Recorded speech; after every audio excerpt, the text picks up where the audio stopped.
Bonjour à tous et bonjour à toutes, bienvenue sur la nouvelle vidéo de Maître Dioscuros.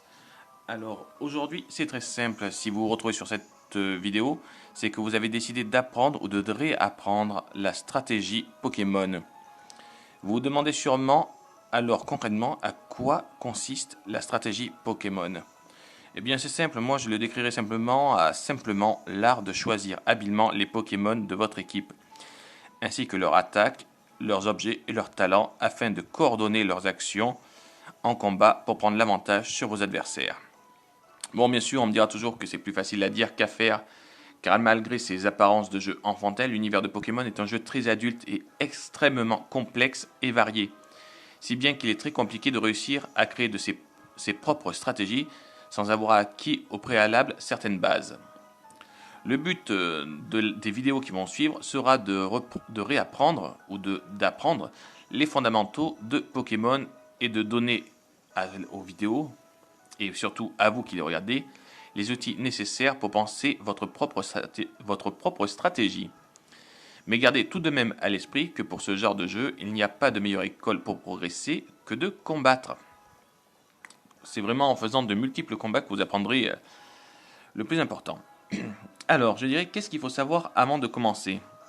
Parce que bon, il y a beaucoup de mécanismes dans le jeu, qu'il est difficile de trouver un plan de travail parfait. On peut regarder de nombreuses vidéos sur internet ou lire de nombreux sites, mais ils ne disent pas tout. Donc je vais essayer de m'efforcer d'être le plus efficace possible, afin de vous permettre de jouer le plus vite et le mieux possible. Donc bien sûr, il y aura de nombreux guides qui sont trouvables sur internet, mais on va essayer de faire mieux. Bon, les règles de Pokémon, c'est simple. Chaque joueur possède 6 Pokémon, ils peuvent avoir chacun 4 attaques différentes, ils ont un ou plusieurs talents suivant les espèces, et le but c'est celui qui met les Pokémon adverses KO. Ouais. Donc ça changera jamais, c'est vraiment le but du jeu Pokémon. Donc voilà. Alors bien sûr, il existe les combats duo, il existe les combats solo, et plein de petites choses. Alors nous, on va commencer quand même cette vidéo, maintenant qu'on a parlé. Donc je ne vais pas vous faire le topo sur les combats duo, les combats triples, les combats rotatifs. Les combats rotatifs sont un peu différents des autres, ils sont un peu plus foufou. Ouais. Durant les combats rotatifs, 3 Pokémon sont envoyés en même temps sur le terrain, mais un seul Pokémon reste actif à la fois. Les attaques pourront toucher que les Pokémon actifs en face, et à chaque début de tour, les deux joueurs peuvent choisir s'ils veulent changer de Pokémon, s'ils veulent se soigner, s'ils veulent attaquer. Enfin, c'est vraiment très très complet les combats rotatifs. Je vous conseille d'essayer. Donc on va tout de suite commencer à parler de ce qui va vous plaire. Nous allons parler des EV et des IV. On va commencer par les EV. Les EV, qui sont également appelés effort value. Donc on va regarder quelques Pokémon que j'ai moi. Allez, on va prendre mon Saga. Donc, je fais une parenthèse sur les natures, mais on la fera tout à l'heure, la parenthèse sur les natures. Donc nous voyons ces stats. Donc les EV ou effort value d'un Pokémon, dans l'univers de Pokémon, les dresseurs entraînent leurs Pokémon pour qu'ils soient les plus puissants possibles. C'est pourquoi un Pokémon entraîné par un dresseur sera presque toujours, d'ailleurs même toujours, supérieur à un Pokémon sauvage de la même espèce. Cela se traduit par le jeu par la variable EV. Vos Pokémon gagnent des points d'EV lorsqu'ils combattent d'autres Pokémon, hors joueur contre joueur, et c'est vraiment quand vous combattez des Pokémon sauvages. Par exemple, si vous combattez un Racaillou, vous gagnerez un EV dans la statistique défense, puisque Racaillou, son point fort, c'est la défense. Le nombre d'EV gagnés et les statistiques dans lesquelles ils seront distribués dépendent uniquement de l'espèce du combattu Pokémon. Donc, à noter que vous gagnez un point de stat pour 4 EV gagnés. Par exemple, si vous battez 4 Racaillou, ça vous fera 4 EV en défense. Votre Pokémon, au niveau 100, gagnera un point de défense. En tout, par statistique, les Pokémon peuvent gagner 64 EV, parce que 252 EV rapportent 50 points de statistiques. C'est compliqué à dire. Hein. Le maximum d'EV par stat est de 252, soit 64 points, donc on a dit. Et le maximum d'EV en tout est de 510. Un Pokémon ne peut pas avoir plus de 510 EV. Alors, bien sûr, les EV, vous pouvez donc les avoir en combattant des Pokémon sauvages, ou alors, bien sûr, il y a ce que la 6e génération nous a rapporté, l'entraînement d'un Pokémon. Voilà, donc notre loulou est fini. Vous voyez que j'ai augmenté ses PV là. Attention, on change la vidéo. Hop là. Donc voici ce qui nous intéresse là tout de suite. On va essayer de bien cadrer. Attention, pas de bêtises. Pas de bêtises. Donc voici ce qui se passe quand on les entraîne. Donc, moi j'ai monté son attaque et ses PV. Un tout petit peu sa défense, sa vitesse, j'en ai rien à faire puisqu'il a une attaque de priorité. Donc, pour monter les EV d'un Pokémon, vous allez là. Et ce qui est génial, c'est que vous avez exactement tout ce qu'il vous faut. Alors là, j'ai fait exprès de pouvoir vous montrer.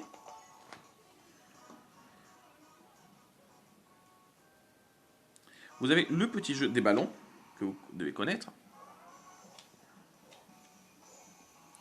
Et suivant celui que vous prendrez, vous choisirez les EV que vous voulez monter. Voilà. Après, c'est juste du calcul.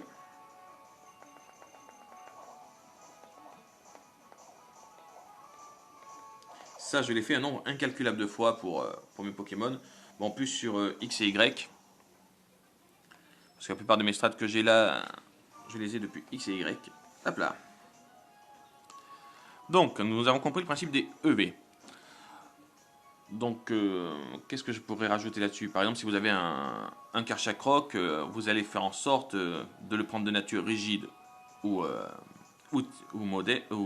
jovial, pardon, je vais y arriver. Et vous allez faire en sorte d'augmenter sa vitesse et son attaque. C'est très important pour la stratégie. Maintenant, nous allons parler des IV. Alors, voilà, là, il a gagné un sac de défense et vous pouvez toujours aller boxer les sacs pour augmenter. Donc, là, ici, on peut augmenter l'attaque spéciale, PV, attaque, défense, vitesse, défense spéciale. Vous voyez, c'est très complet. Monter un Pokémon Strat, maintenant, c'est pas très compliqué. Alors justement, maintenant que vous avez compris à peu près comment on monte les EV, donc soit en combattant certains Pokémon sauvages que vous avez décidé de traquer, soit en allant au PSP, nous allons travailler sur quelque chose de plus intéressant, enfin de plus intéressant, non, plus long. Les IV. Alors, mais ça tombe bien, on y est. Pour avoir les bons IV, qui sont les valeurs individuelles d'un Pokémon, c'est comme dans la vraie vie, il y a des gens qui ont un quotient intellectuel développé, donc qui sont des génies naturels, et il y en a qui ont des difficultés. Mais les Pokémon, c'est pareil, vous allez avoir des Pokémon exceptionnels et des Pokémon médiocres. Malheureusement, la génétique est comme ça. Donc on reprend notre cours, les IV ou valeurs individuelles d'un Pokémon, bien que l'entraînement soit un facteur important dans l'efficacité d'un Pokémon, une valeur appelée IV est attribuée à chacune de ses stats lorsqu'il est généré sur la cartouche. Donc quand un petit bébé naît, eh bien, il a des IV, il a son destin qui est presque tracé. On peut parler de ses dons de naissance, impossible de modifier les IV d'un Pokémon manuellement. Sauf ceux qui ont la Power Save, alors je tiens à le dire tout de suite, je me répète, mais je suis anti-Power Save. Déjà, vous prenez des risques d'être banni de tournoi et tout. Et en plus, vous gâchez le plaisir de votre jeu. Mais bon. Une fois qu'ils sont attribués, donc, dès que le Pokémon apparaît sur la cartouche, impossible de les changer. Si vous souhaitez un Pokémon réellement parfait qui possède de bons IV, dans toutes les stats, vous devrez passer par la génération en chaîne de Pokémon sur votre cartouche. Jusqu'à ce qu'il ait les bons IV. Donc voilà, bon, ceux qui ne peuvent pas se reproduire, c'est mort, mais ceux qui peuvent se reproduire, oui. Par exemple, on va voir le monsieur là, qui est dans le centre Pokémon de l'atoll de combat, et il vous dit le potentiel de votre Pokémon. Donc, qu'est-ce qu'il dit sur Loulou? Je vois ce Pokémon a un potentiel exceptionnel, c'est mon verdict. Il est sans appel. J'ajoute que son plus grand atout réside dans ses PV. Son attaque n'est pas mal non plus, sa défense n'est pas mal non plus. Son attaque spéciale n'est pas mal non plus, sa défense spéciale n'est pas mal non plus, et sa vitesse n'est pas mal non plus. Je pense qu'il a un niveau général exceptionnel. Qu'est-ce que ça veut dire? Ça veut simplement dire que c'est un Pokémon parfait. Il a 31 niveaux partout. Vous allez me dire, ouais, enfin là, maître Dioscuros, t'es gentil, mais comment t'as fait? Eh bien là, c'est très simple. Alors, l'idéal, c'est d'aller voir les échanges ou d'avoir X et Y et d'aller dans le village Pokémon. Vous allez traquer des métamorphes à la chaîne jusqu'à en avoir un exceptionnel. Une fois que vous avez le bon Pokémon, Vous allez voir cette jeune fille. Qu'est-ce que tu as comme... On a métamorphe, tiens. Un métamorphe parfait, bien sûr. Celui-là, je l'ai eu par échange. Voilà. Donc, la petite astuce, c'est d'avoir le métamorphe parfait. Une fois que vous avez le métamorphe parfait, 90% du travail est fait. Je vous le dis tout de suite. Donc, métamorphe, l'idéal. Pour notre métamorphe, l'idéal.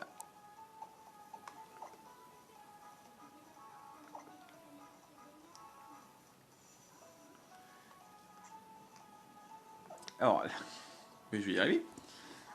Métamorphe. Montre-nous ce que tu vois.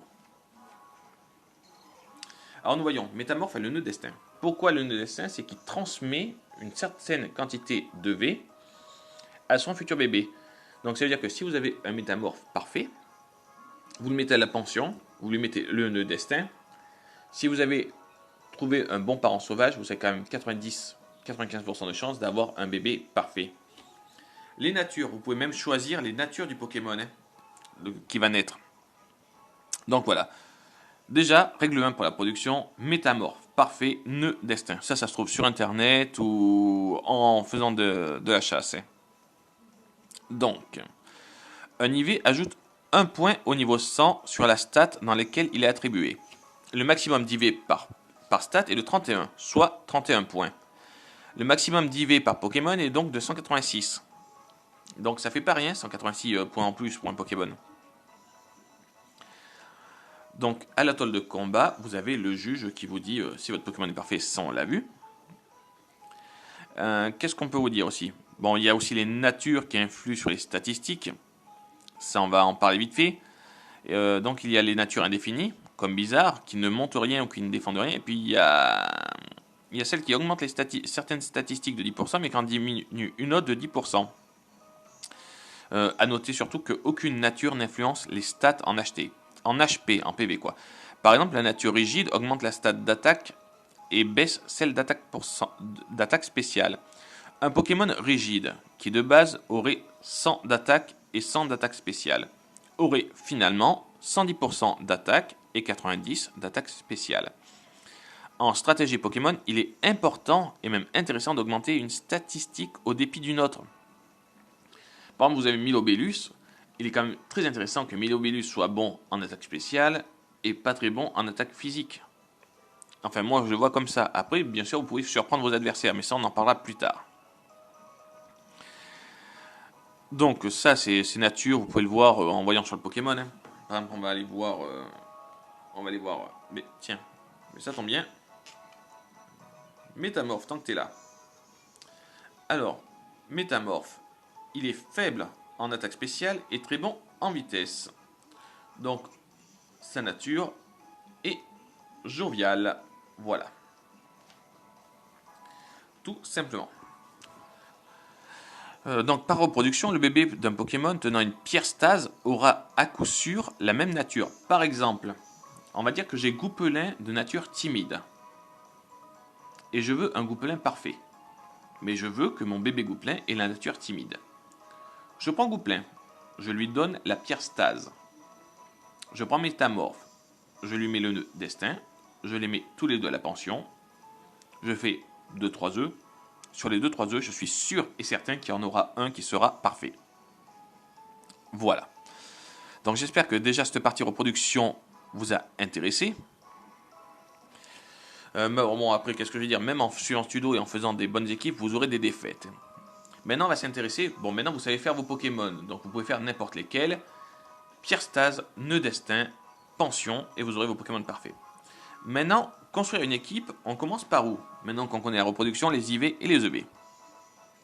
Donc, si vous êtes là, c'est que vous avez pour objectif de construire une équipe dans Pokémon. Mais vous n'avez aucune idée, vous ne savez pas trop comment vous y prendre pour être compétitif, surtout que le niveau augmente d'année en année. Vous ne savez pas par où commencer, alors vous avez lu des guides, vous avez été voir sur Pokétrash, vous avez été voir Pokébip, vous allez voir Pokestrat. Bon, c'est sympa, ils donnent des bases communes, mais ils ne donnent pas la solution ultime pour avoir l'équipe qui arrache tout. Eh bien, je vais vous surprendre, moi non plus, je ne vais pas vous donner l'astuce ultime. Car il n'y en a qu'une, c'est le travail. Il n'y a pas de stratégie miracle. Vous devez partir d'un style de jeu que vous voulez jouer, ou d'un Pokémon préféré pour construire l'équipe autour. Donc l'équipe que vous allez fabriquer découlera naturellement d'un certain nombre de choix que vous avez fait et qui sera influencé par vos goûts. Et l'une de vos forces de combat, c'est que vous saurez exactement pourquoi vous avez choisi tel ou tel Pokémon. C'est pour ça que c'est bien de ne pas reprendre les équipes que vous voyez sur Internet. Il faut que ça soit personnel. Il n'y a que comme ça que vous serez très bon. Alors, qu'est-ce que je pourrais dire? L'une des manières les plus efficaces pour fabriquer son équipe est de partir d'un Pokémon que vous voulez jouer. Pas un qui est fort. Par exemple, va pas prendre Mega Kangourex parce que Mega Kangourex il arrache tout. Bon, c'est vrai que c'est un avantage. Hein. Celui qui préfère Misterb, il aura plus de chances de perdre que celui qui préfère Kangourex. Hein. Là-dessus, on est d'accord. Mais l'idéal est de bien connaître son Pokémon. Quelles sont les faiblesses de mon Pokémon? Déjà, pensez-y. On y va, on va construire une équipe ensemble, sans les reproductions. Par contre, puisque sinon ça serait très très long. Mais on y va.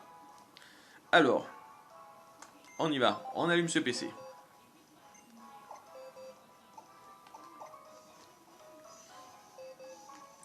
Bon, on va essayer de se servir d'une boîte parce que sinon on en a pour 10 ans.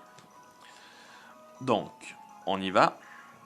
On va prendre un Pokémon autour de qui on veut construire. Bon, allez, on va rendre hommage à Ruby et Saphir qui est bientôt fini. On va faire notre équipe autour de Mega Metalos. Ce sera lui le héros de notre petite histoire aujourd'hui. Alors, la caméra est un peu mal centrée. On va un petit peu réduire le zoom. Hop là. Alors, les stats de notre petit Pokémon. Donc, Mega Metalos, Acier Psy. Attaque 369, défense 292, attaque spéciale 203, défense spéciale 212, vitesse 262. C'est pas mal. On ne peut pas lui baisser ses stats. Bon, malheureusement, il n'est pas prêt pour les tournois, lui. Il est jovial. Donc, on va le méga évoluer, puisque Mega Metalos est plutôt un bon Pokémon. Donc, on a notre Pokémon pour créer autour. Bon, alors, quelles sont ses faiblesses à Mega Metalos? Malheureusement, il en a le sol, les ténèbres, les spectres aussi, le feu. Enfin, bref, on a du boulot. Donc, Métamorphe, je te remettrai la pension. Donc, on va prendre Tarpo. Tarpo nous apportera la pluie. Il fera assez peur aux Pokémon feu qui seront totalement désavantagés contre lui. Donc, on lui met la roche humide pour que ça dure plus longtemps. On le met modeste. Là, on va jouer un Tarpo offensif qui nous permettra de vraiment faire peur aux Pokémon. Donc, les Pokémon Démétéros, par exemple. Si Démétéros se pointe, on a Ébullition pour le calmer, Laser Glace. Métalos n'a pas à craindre Démétéros déjà et est couvert par lui. Ensuite, qu'est-ce qu'on peut mettre? Parce que bon, faut pas oublier qu'il faut aussi penser à quels seront les rôles des Pokémon. On doit choisir un rôle pour vos Pokémon parmi ceux qui peuvent remplir, à savoir quels sont les rôles les plus adaptés que vous aurez besoin déjà d'avoir accumulé une certaine expérience déjà. Bon, il y en a certains qui jouent sur ordinateur à Showdown. Je pense pas que ça soit une très très bonne expérience. Vraiment, la bonne expérience, c'est sur console. Donc, il y a le Stoller. Le Stoller, c'est celui qui encaisse. Et c'est le défenseur, donc on va se prendre un Stoller. Ça peut aider d'avoir quelqu'un pour encaisser. Et là, je mets l'un de mes Stollers préférés. Votutrice. Anti-brume, si quelqu'un nous pose des pièges de roc, bien que notre équipe n'est pas sensible à pièges de roc. Mais bon, si quelqu'un les pose, on peut les virer. Provoque, au cas qu'un Pokémon ait envie de se booster, tranquillou. Tricherie, au cas qu'on ait un Pokémon très très fort en attaque physique en face de nous, on peut le punir. Atterrissage pour se soigner, les restes, on est pas mal. Donc, non, descendre. Donc nous avons Métalos, non méga. Point glace, il peut gérer aussi un peu. Point météore, séisme, abri, on est pas mal. On a une stratégie, on va tirer de l'eau, il va pleuvoir. On peut se défendre parce qu'il attaque sur le spécial, il attaque sur le physique, il attaque sur le spécial. Donc déjà on n'est pas loin d'une petite équipe balanced. On a un Stoller physique et spécial, car il encaissera sur les deux. Ça, c'est pas trop mal. Donc maintenant, nous avons notre Stoller, notre petit bouclier. Nous avons un Pokémon qui nous couvre un petit peu, de la situation. Qu'est-ce qu'on mettrait? Qu'est-ce que vous avez comme idée, vous? il nous faudra un Pokémon électrique. Et oui, parce que vos tutrices craignent la glace, donc un Pokémon eau a souvent des attaques glace, parce que des Pokémon glace-glace, on n'en voit pas récemment. Bon, moi, je suis un grand fan d'Elector. Je joue beaucoup Elector dans mes équipes. Parce que pour l'instant, j'ai du mal à trouver mieux comme Pokémon électrique, à part les câbles. Et câbles et Elector sont mes deux Pokémon foot préférés. Mais c'est pas eux que je vais prendre. C'est pas eux que je vais prendre. Parce que si on a, par exemple, imaginons, un méga Léviator vient profiter de notre pluie. Méga Léviator peut contrer Métalos, il peut contrer Tarpo, il peut contrer lui. Par contre, lui, avec son talent farceur, peut me le paralyser. Fatal Foudre sous la pluie à 100% de réussite. Et je le joue calme, comme ça, en plus, et défensive. Investissement PV, défense spéciale, attaque spéciale. Il est pas trop mal, le petit. Il est pas trop mal. Donc, notre équipe est en train de devenir une team pluie, Rain. Nous avons celui qui amène la pluie. Nous avons le Mega Hawk, autour de lequel l'équipe tourne, et qui est couvert, justement, par la pluie. Nous avons quelqu'un pour virer les pièges de roc, pour provoquer, etc., etc.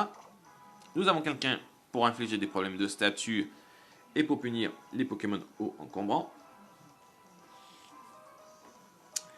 Alors, est-ce que maintenant on devient blagueur ou pas? Et oui, parce que là, je vous fais un tuto, si je me plante, je passe pour un âne quand même.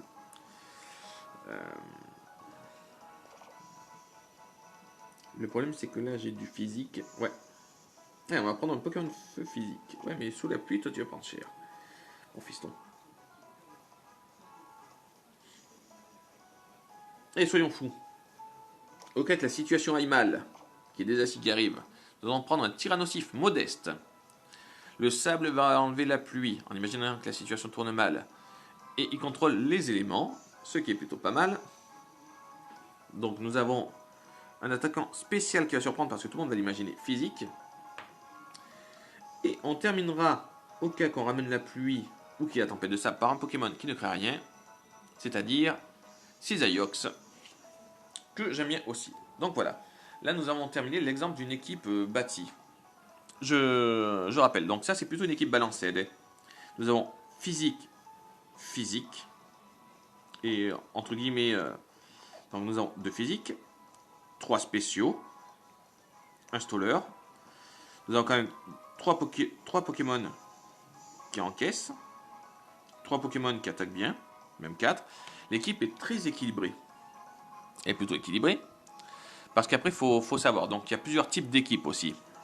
Il y a les équipes stall. Les équipes stall se définissent par l'utilisation de Pokémon solides pour répondre défensivement à toutes les attaques du jeu. Vous utilisez des dégâts résiduels tout en vous soignant pour épuiser petit à petit votre adversaire. Bon, il y en a beaucoup qui la décrient cette stratégie parce que beaucoup ragent dessus. Vous devez faire extrêmement attention à vos Pokémon car chacun d'entre eux sera une partie de votre bouclier. C'est vrai qu'une équipe stall, quand le bouclier s'effrite, ça commence à partir mal. En perdre un seul peut s'avérer catastrophique car ça créera une brèche dans votre défense. Le building d'équipe et l'application de votre stratégie en combat est généralement plutôt simple, car vous pourrez facilement switcher sur un Pokémon qui résistera facilement aux Pokémon adverses avant de se soigner. Par contre, si vous utilisez 4 Pokémon défensifs et 2 offensifs, ce que j'ai fait dans une vidéo, que je vous posterai juste après, on parlera de semi-stall. L'hyperoffense. L'hyperoffense, c'est un style que j'ai joué pas mal de fois, et où Louis Segui excelle l'hyperoffense et Charles Nel d'Aragon aussi, qui est excellent en hyperoffense. Je pense que Mélanie me soutiendra là-dedans. A l'inverse du stall, l'hyperoffense consiste à l'utilisation de Pokémon frappant très fort, parfois au détriment de leur survie. Vous utiliserez des attaques offensives puissantes et des bluffs de statistiques pour infliger un maximum de dégâts en un minimum de temps, quitte à sacrifier vos Pokémon. En utilisant ce genre de stratégie, vous risquez d'être vous-même surpris par la quantité de dégâts infligés, même contre des tanks. Le building de l'équipe est extrêmement complexe, car vos Pokémon risquent d'être trop fragiles pour résister correctement à une attaque adverse. Il sera donc très difficile de switcher. Chaque action devra être consciencieusement calculée pour mettre le plus de dégâts possible, sans en prendre trop au retour. On parlera de bulky offense si vous utilisez moins de Pokémon offensifs, Par exemple, 4 Pokémon offensifs, 2 défensifs, c'est du bulky offense. Moi, on va rentrer dans ma strat préférée, les équipes Balanced. Balance en français, mais on dit tout le monde parle anglais dans Pokémon, c'est la mode. Les équipes Balanced possèdent également 3 Pokémon offensifs et 3 Pokémon défensifs. Il s'agit d'un style versatile permettant d'avoir des switches convenables pour tanker les attaques adverses tout en gardant un potentiel offensif décent. Mais comme vous avez pu le voir, les Pokémon ont chacun un rôle précis dans l'équipe. De ce rôle dépendront l'objet qu'ils vont tenir et les capacités qu'ils auront. Même si cela n'est qu'une approche de base, je vais vous lister les rôles des principaux Pokémon. Et bien sûr, ce n'est pas une liste exhaustive. Elle sera très très petite par rapport à toutes les possibilités et les capacités du jeu, sachant surtout qu'il y a une nouvelle version qui arrive, avec minimum une centaine de nouvelles créatures. Donc forcément, il y aura encore de nouveaux formats stratégiques. Alors si vous ne connaissez pas les attaques ou objets cités, n'hésitez pas à chercher leur effet sur internet, ou également chacun de ces rôles. Alors, on va commencer par les rôles des Pokémon. Il nous faut le lead, celui qui va ouvrir. Donc moi je vais vous dire tout de suite franchement, nous avons Tarpo qui a la pluie. Les teams pluie sont très nombreuses. La plupart des gens vont s'attendre à ce que vous ouvriez par Tarpo. Eh bien non, le lead de l'équipe dans celle-là c'est Métalos. On met Métalos sur le terrain, on le méga évolue, on met Abri. Comme ça on profite des stats, de l'augmentation de stats. Sauf si vous avez l'avantage dès le premier tour, vous méga évoluez, vous frappez. Donc le lead est un Pokémon qui sera souvent à la tête de votre équipe. Certains les utilisent, enfin l'avantage est souvent de les utiliser avec demi-tour ou changer clair pour switcher tout de suite. Nous ce sera Abri. Pour un Pokémon plus approprié pour combattre, le lead de votre adversaire sont les choix efficaces pour les Pokémon. Certains leads, ceux qui veulent jouer sur le contrôle du terrain, utilisent les pics de roc, les pièges de roc, les picots, les pics toxiques. Mais c'est des stratégies très intéressantes. J'ai fait une vidéo dessus justement, un combat que j'ai fait qui est vieux, que je refilmerai. Avec Swan Mélanie où justement j'utilise le contrôle du terrain et une équipe semi-stall. Mais faites-moi, je la mettrai aujourd'hui.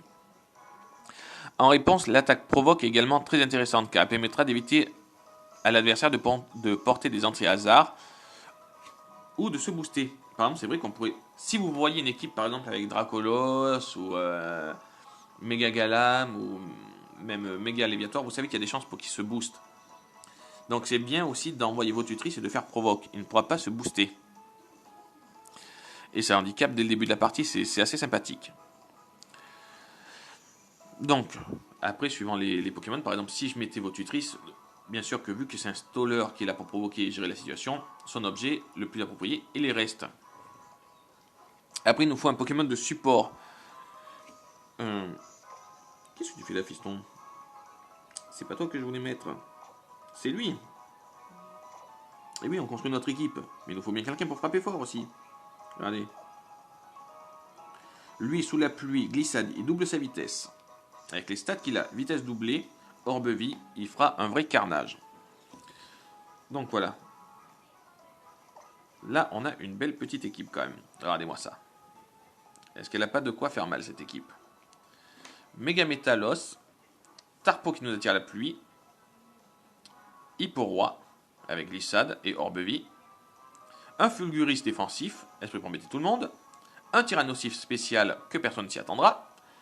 Et un Cisaiox pour nettoyer le terrain. Un sweeper physique. Parfait, donc nous voyons un peu les rôles de nos Pokémon. Donc on y va. Le support est un Pokémon utilisant des attaques de soutien qui aident les autres Pokémon. Donc on a dit Métalos est le lead. Le Pokémon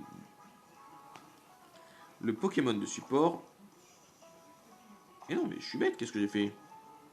On a dit toi. Le Pokémon de support sera notre Votutrice. Notre Votutrice, pardon, je me mélange parce que j'essaie de suivre en même temps la vidéo et de faire tout à la fois. Notre Votutrice sera le Pokémon de support, avec ses provoques, ses anti-brumes qui virent tout, tricherie pour taper les Pokémon qui ont boosté. Mais lui, à la fois, c'est notre Pokémon de support et notre Stoller. Donc voilà, bon, le Stoller, je vous ai expliqué, c'est le Pokémon défensif qui va être bien embêtant. Le Sweeper est là pour faire des dégâts. Généralement, le Sweeper n'a que des attaques offensives pour pouvoir frapper sur un maximum de Pokémon. Toutes les attaques qui ont une puissance supérieure à 80 sont bonnes à prendre. Certains Sweepers ont accès à des attaques boostant ou des attaques de priorité. Et voilà par exemple un très bon sweeper physique, Cisaiox. Avec son piste-au-point rigide et technicien, il fait super mal. Donc voilà. Après ça c'était un... Bon, je pense que pour la vidéo, comme ça on va commencer. Maintenant je vais vous laisser regarder les vidéos stratégiques. Ce que je vous ai expliqué aujourd'hui, ce n'est qu'une méthode parmi beaucoup d'autres. Pour construire une équipe, elle s'adapte particulièrement bien au Team Stall, plus facile à fabriquer et à jouer. Au plus vous pourrez progresser dans Pokémon, mieux vous serez capable de prendre et de calculer les risques, ainsi de varier vos équipes avec des hyper-offenses, des balanced. Après, c'est vraiment vous de voir. Donc moi, pour récapituler cette petite vidéo, on y va. Donc, je vous conseille de choisir votre style. On choisit.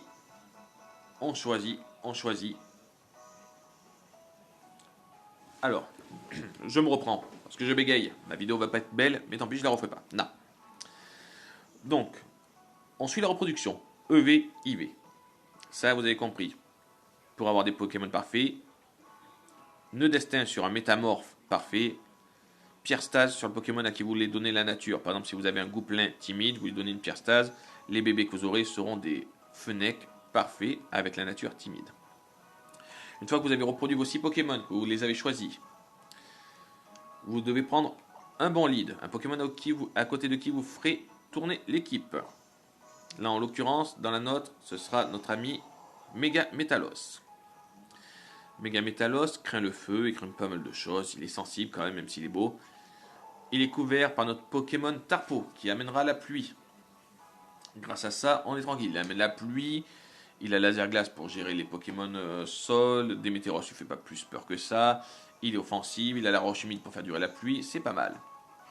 Ensuite, nous avons un Stoller, physique et spécial, d'une pierre de coups, Votutrice. Anti-brume, provoque pour éviter les gens de se booster, anti-brume pour virer tout ce qui est piège de rock et tout, tricherie pour faire mal au sweeper physique en face, et atterrissage pour se soigner, reste pour faire durer le Pokémon. Ce Votutrice est une vraie bête.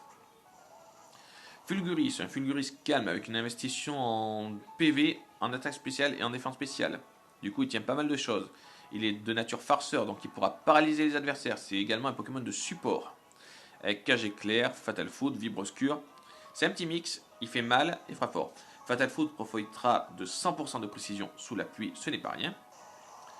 Après, si la situation tourne mal et qu'on veut changer la météo pour nous aider, nous avons un sweeper spécial, totalement inattendu, Tyrannosif modeste, avec la veste combat pour encaisser les attaques spéciales, Vibre Obscur, Telluriforce, Lance Flamme, Laser Glace. Et vu que j'ai déjà du Laser Glace, peut-être même que celui-là je le changerai pour lui mettre un tonnerre. Un sweeper physique, Cisaiox, piste au point, Danse Lame, atterrissage, demi-tour, bandeau choix, et bien sûr la technique technicien. Donc voici une petite conception d'équipe, à vous de créer la vôtre. Choisissez le Pokémon avec qui vous voulez comme créature centrale et faites le reste. J'espère que cette vidéo vous aura plu, qu'elle vous aura appris des choses. Moi je vous dis à très bientôt pour une prochaine vidéo. Bye bye à tous. Moi je vais faire un petit combat, tiens.